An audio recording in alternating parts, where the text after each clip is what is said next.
What is going on, people? This is Brian with Oneset.com, and welcome to my maximum effort lower day. The variation is going to be the pause squat. Little secret, I already did it, so I know what happened, and we'll get to all that in 1 second.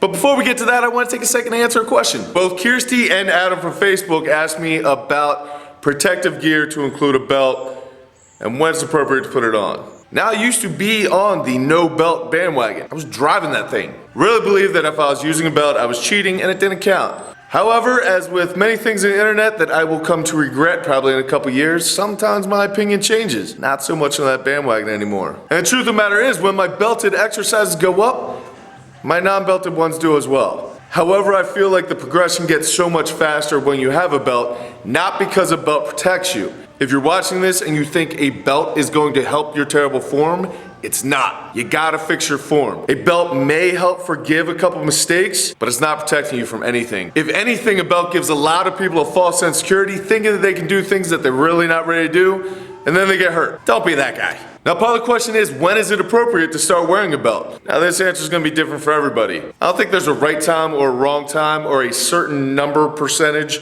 where suddenly you need a belt. I think it's gonna be more about how you feel that day. If your back is feeling tired from training from a couple days ago, you may want to throw that belt on just so that your bracing can be better than it would be without it.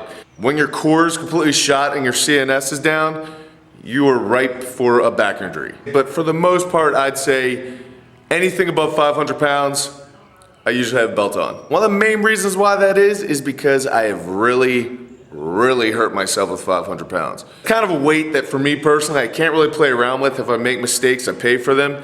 And a 500-pound bar and I have a lot of history. When Adam was talking about protective gear, he was talking more about elbow sleeve, knee sleeves, and of course a belt. But I already covered the belt, Adam. Stay with the game. Come on, man. If you have a contest coming up that will not allow a certain type of gear, I would stay completely away from training with it.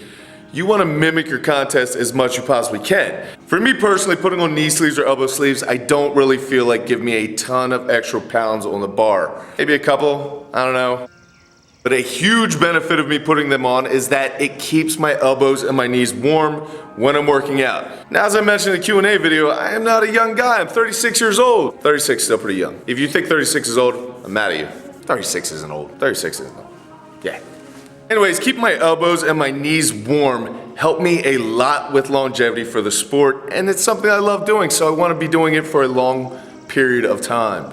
If people want to call it cheating, people want to say whatever, I don't care. What I will tell you, Adam, is that if you are going to throw on elbows or knee sleeves, I wouldn't wait till later in your sets because it's going to change your lift a little bit. Me personally, I throw them on at the very beginning when I'm doing my warm-up sets, and they just stay on throughout the entire workout. Again, mine aren't super tight, so I can get away with that. If they're so tight that you need to roll them on and off, I pity you because that's not fun at all. And plus, putting those things on after you're sweaty seems about 20 times harder.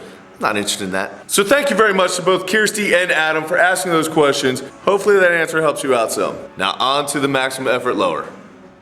What is up, guys, and welcome to the commentary.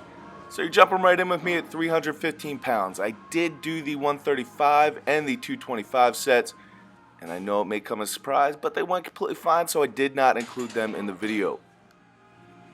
Now, it has been quite a while since I've had a bar on my back with anything of substantial weight that was not on the SSB. So my whole intention for this day was to work up to something heavy, hopefully over 600 pounds, and really focus on my brace and staying as upright as possible. You guys have heard me talk about it numerous times in the past, but strength is a skill, and getting better at the lifts will make you gain just as much as actually getting stronger. However, the only problem is that that skill is perishable, and when you haven't touched an exercise for a while, coming back to it, you tend to forget things and start doing things that aren't really technically sound and kind of dumb. And that's what was happening with me during this session. I never felt like the squats ever actually felt good. My cues were off. It just didn't click. So after that 585, I actually loaded 625 and then thought about it and realized that maybe I didn't have as many squats in me as I probably should, so I just decided to go for the 5-pound PR with the 650 here. The bar felt extremely heavy on my back, and whenever that happens, all that I do is focus on my brace. I know my legs will take care of themselves, so I just think about my core. I dropped in, got the short pause, and stood up with it. Very happy about that. Cool thing is, it actually felt super light coming out of the hole and moved very, very well. So hopefully good things are coming in the future. After that, I dropped the weight to 80% and got a little bit of volume work in, and then moved on to my assistants. For this day, I decided to work with the good mornings, which are seeing 315 here for sets of 8. And then I move on to windshield wipers, which all that I'm doing is hanging from a bar and twisting around, hopefully building up my obliques and core. After that, some of the athletes had a frame set up, and I thought I'd test out my foot because that's what the doc told me to do. It's at 410, which is extremely light for me, but I was able to do it without any pain, and I'm extremely happy about that. All right, video recap. 650 for the pause squat. Pause could have been a little bit longer, could have been 1 inch deeper, I don't know. I will say that as I was coming out of the hole, it felt extremely light, which makes me very happy. However, walking it out got real dicey, and walking it back in, no bueno. But that's a 5-pound PR, and I'm very happy with that. So as I stated before, a couple of our athletes have a frame carry coming up at a contest, and we do not have a frame as of yet at the gym, so we make do with what you guys saw. That was only like 205 each hand, but it felt pretty good on my foot. Here I am after without a ton of pain. We'll see how tomorrow goes.